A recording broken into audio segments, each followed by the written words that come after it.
സ്കൂളിൽ നിന്നും അധ്യാപകർ രാജിവെക്കുന്നതിന് കർശന മാർഗനിർദ്ദേശങ്ങളുമായി ദുബായ്.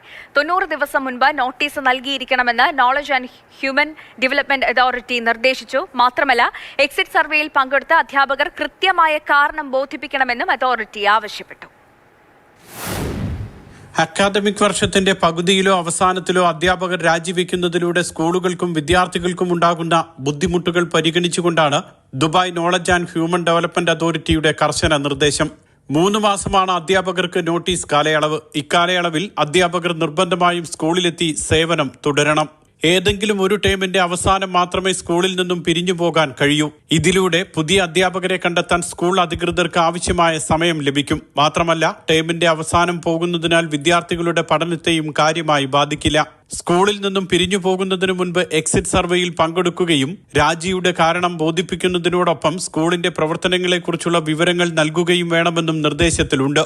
KHDAയുടെ പുതിയ നിർദ്ദേശത്തിനനുസരിച്ച് ഓഫർ ലെറ്ററിലടക്കം മാറ്റങ്ങൾ വരുത്താനുള്ള തയ്യാറെടുപ്പുകൾ സ്കൂളുകൾ ആരംഭിച്ചിട്ടുണ്ട്.